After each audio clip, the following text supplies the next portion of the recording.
Spring 2009 on TSN is brought to you by the new Q horsepower from Quaker State. Unleash all your horses. And Michelin, a better way forward.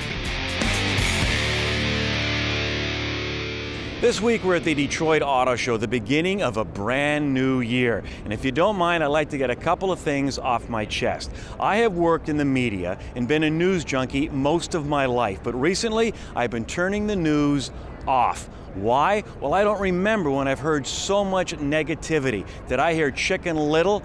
Yes, the economy right now is not good. Last I checked, unemployment was sitting at about 6%. I feel bad for anyone unemployed. I have been there, but remember, 94% of the people are still at work. And you know what? If you tell people long enough the sky is falling, they're going to believe it. Same with the car industry. As 2008 was winding down, oh my God, Toyota, their first negative month since they began this company.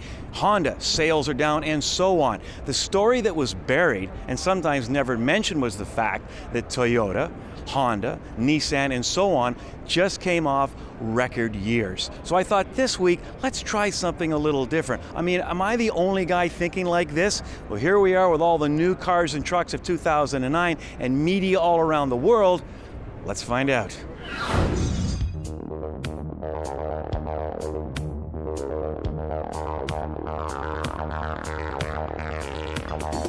Well, I was kind of interested that, to me, I was expecting the Detroit Auto Show to be nothing but negative, doom and gloom and everything else.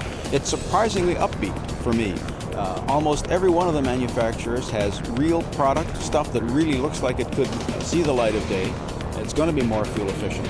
It's true, there's less glitz, less glitter, there's not as many dancing girls, there's no minivans leapfrogging other minivans, there's not as much show as there used to be. And I think all the car manufacturers, particularly the domestics, at least Ford and GM, seem to have some real optimism that the product that they're bringing out over the next year or two is really going to make a difference. And I think they're right. I think a lot of misinformation has been spread about the auto industry that's kind of promoting the doom and gloom scenario. Certainly the issues in the US are pretty significant, and the industry here has taken a real beating. That hasn't been the case in Canada. In fact, right through the first 3 quarters of 2008, sales in Canada were on a record. It was the 3rd best year in history. 100 more years! 100 more years! There's a real positive energy going on here. I mean, almost an energy of hope and renewal, if you will. You know, every manufacturer here in Detroit is showing something new. And in our case, I mean, we've got just a plethora of new vehicles. If you look at, you know, from the high end, you got the SRX and you have the new CTS wagon, which are both, you know, stunning in design and execution. I mean, green is here. I think the message is clear that General Motors is working very, very hard and very, very fast to change and become a viable company again. It's probably the best time in my lifetime there's ever been to buy a car. The prices in real dollar terms, in terms of a percentage of your income, are the lowest they've ever been. And the dealers are hungry to sell, so you can almost name your deal. It doesn't take long to realize that the theme of this year's Detroit Auto Show is electric-powered vehicles, with General Motors leading the way. However, GM executive Bob Lutz believes that if it's going to become a reality, government has to give its head a shake.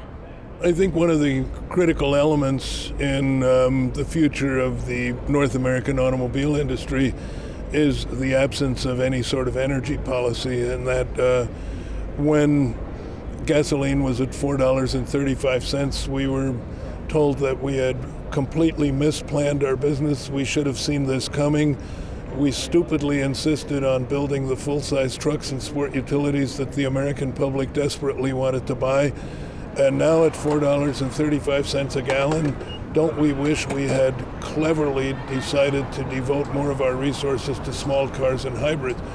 And now all of a sudden we're back down to $1.50.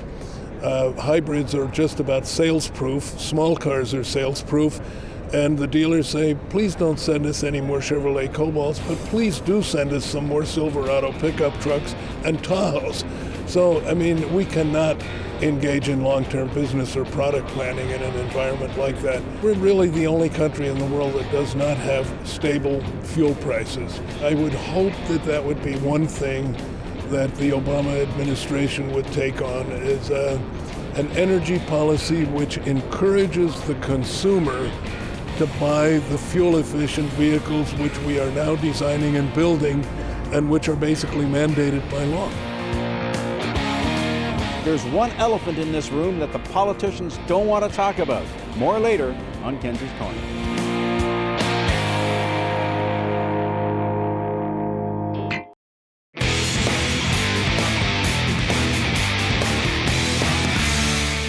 It's bigger, it's bolder, and it's also one of the most significant new product launches Ford has had in a very long while. On this edition of Test Drive, the all-new F-150.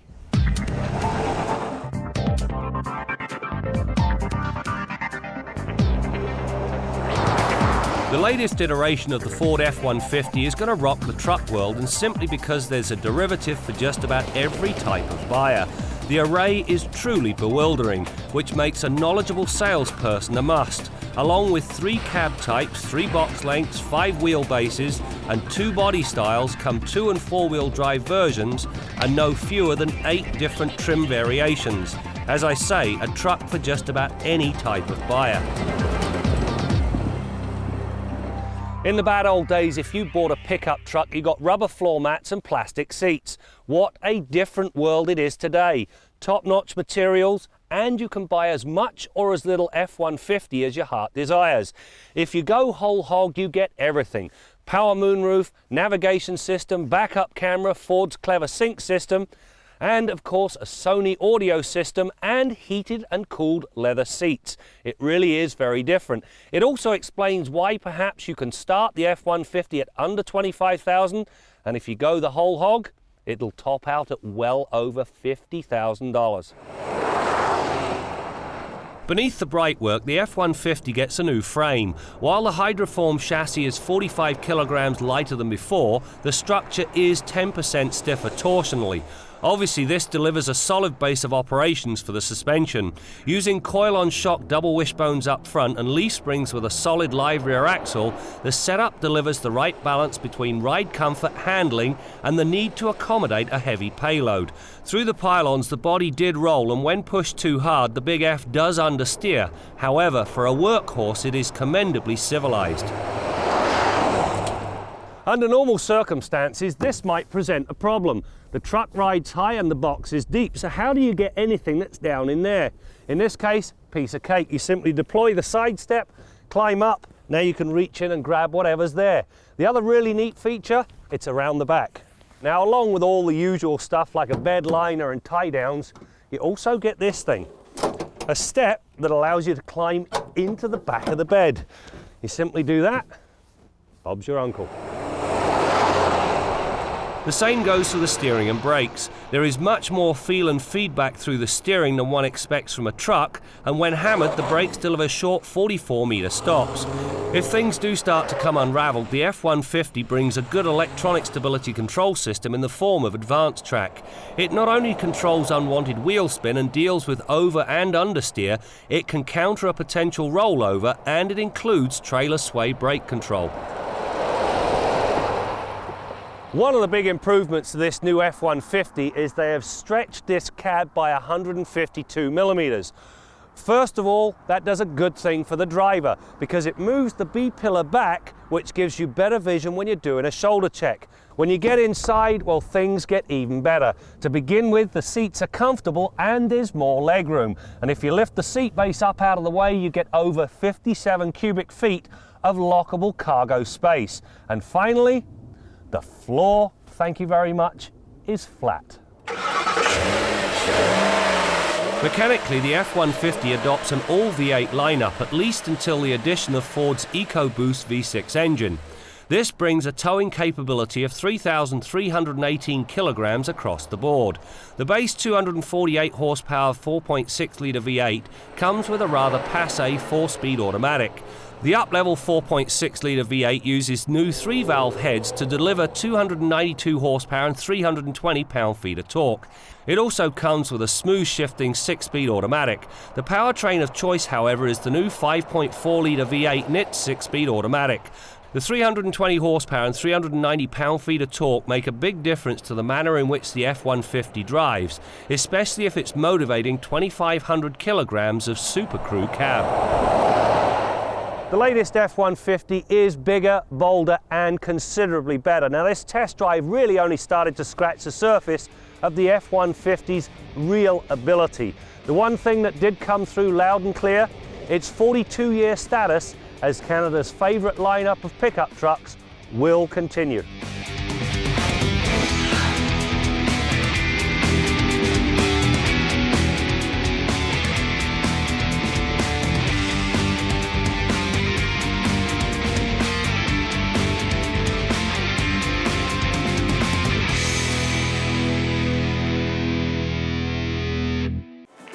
You know, 2 years ago at the New York Auto Show, we introduced 3 Chevrolet mini car concepts, known then as the Beat, the Groove, and the Trax.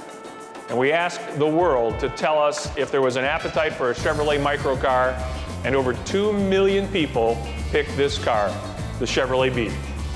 You spoke, and we listened. And I'm pleased to announce that the production version of this car will be called the Chevrolet Spark. Targeted just below our popular Chevrolet Aveo, the Spark will be sold in all global regions from Europe to Asia, Latin America, Africa, the Middle East, to right here in North America, where the Spark is scheduled to join the Chevrolet family in 2011. When we did the 3 show cars, we did 3 different sort of versions of a vehicle based on a platform this small. And we always kind of liked this one as a design team. So it was great when the decision was made to put this one into production. So yeah, we're all very excited about it. The whole team that worked on it is very passionate about this vehicle. Introduction of the Mini, even the Smart car. I think people are more comfortable with smaller vehicles now in this country, particularly in the cities, but even outside of that, I mean, people are using them more as sort of commuter vehicles. But listen, in other parts of the world, I mean, people use these cars as daily drivers or even family cars. But I think people in the US are becoming more familiar with cars this size, and when you get something looking and going as exciting as the Chevy Spark here, I think it'll just, you know, push that on even further, and you don't need to make any excuses for it anymore because it's such a great car in its own right.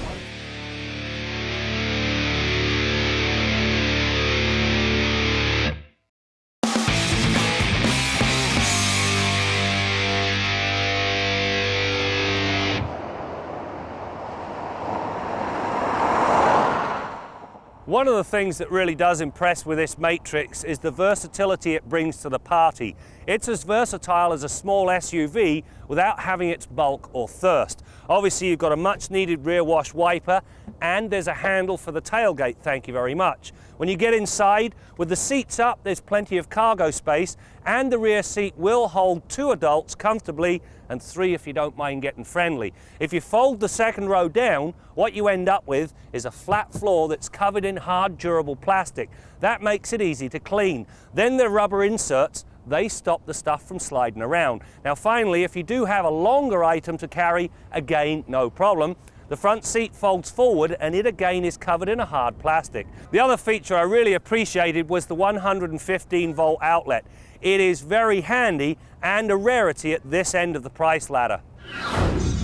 So we mentioned earlier they've really scaled things back here at the Detroit Auto Show to reflect the tough economic times, but it's even affecting automotive journalists. I mean, we're used to lots of free food and free booze, but not this year. So when you can find yourself an ice cream bar, well, it's got a couple of bites out of it, but you know what? You take what you can get. All right, let's head to the Quaker State Garage and join Bill Gardiner. Yeah, talking about cutbacks, Brad, these coveralls are extra large and they're a little tight now, and I got on the scales the other day, so I'm just going to say ice cream bars are completely out of the question for me, at least for a while. Down here at the Toronto Boat Show, always one of my favorite destinations in the long, hard Canadian winter. Motorcycle show, sportsman show, boat show. Just love it down here. And the first thing I go for is the engine technology. You get to see lots of engines down here at the boat show. They've got cutaways, they've got these stern drive units, they've got outboard motors. If you're an engine guy, you're just kid in a candy store at a show like this. But anyhow, when we're down at the show, I just walked around the show and some really interesting stuff. For example, Honda booth right behind us. They seem to be the leader in four-stroke engine technology in the outboards. They were one of the first to start doing four-stroke outboards. Now everybody's into four-stroke outboards. But just down the aisle here, we've got Suzuki, we've got Nissan Marine, we've got Volvo Penta with their stern drive applications. Tons and tons of names that an automotive guy will recognize when he comes to a show like this. But these engines right here, the Mercruiser stern drive, is really neat for me to look at, because when I look at this 4.3 liter engine, I recognize that engine starts out life as the same engine that would have been in a GM Astra or Safari minivan or any of the GM trucks that use that 4.3 liter V6 engine. Now, it's loosely derived from those. When Mercruiser gets a hold of that engine, they put a different camshaft in it, a different intake manifold, tons of heavy-duty parts to make that engine withstand the rigors of marine use. It's got to be totally different, because remember, out on the lake, you've usually got that throttle pinned wide open for a long period of time, and there's no coasting, there's no downhill. You come out of that throttle, the boat settles down and stops in the water. In a car, you come out of the throttle, you glide or coast for a half a mile or more. This 4.3 liter engine produces a lot more power in the marine application, a lot more durable, and right beside it, right over there, a 5 liter pushrod V8. And if you know GM pickup trucks, you'll recognize that engine when you look at it as the very similar engine block that many GM pickup trucks used for many, many model years. It's a 2-valve per cylinder pushrod 5 liter engine. And I was talking to Steve Auger from Mercury Marine. He was telling me that when they integrated electronic engine controls and EFI with that engine, electronic fuel injection, it took that engine from 200 horsepower to 260 horsepower, gave it way better fuel economy. All the same stories that we remember from the integration of electronics into automotive happened in marine. So when I come down here, I'm always looking for those crossovers, and it's a pretty neat thing, and it beats the heck out of minus 22 outside and wrenching on cars. It's better to come down here and drool on these marine engines. Till next week, I'm Bill Gardiner for Motoring 2009. So ladies and gentlemen, we promised you 2 world premieres today. So let's start with number 1. Wow, ladies and gentlemen, isn't that a car? I think it's really heart beating. It's the new R8 5.2 liter FSI Quattro. And this car is the next step in bringing our racetrack experience to the street. The new car, the 5.2, has 525 horsepower and close to 500 pound-feet of torque. So it's a real beast. The car is light. It's a small car. If you sit in it, it's like a real super sports car. So it will have spectacular handling. It will drive like on rails, but at the same time, daily usable. We have our R8s right now in the press fleet on winter tires, and they are still out there driving around right now in Canada. You know, it's a niche car for us, so we never expected to sell a huge volume. But we sold way over 100 cars, way over the target that we had, so we were actually able to get some more cars out of Audi AG because the Canadian customers wanted them, and we are very happy with it, and the car has a huge impact for the brand. So it's really a brand ambassador for us.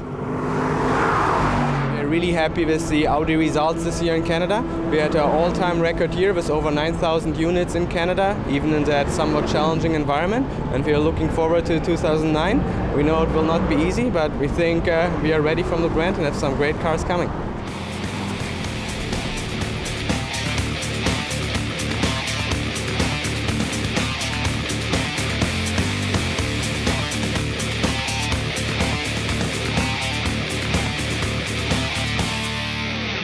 Closed captioning on Motoring 2009 is brought to you by the 2009 Chevrolet Traverse crossover. It's everything you've ever wished for, and then some.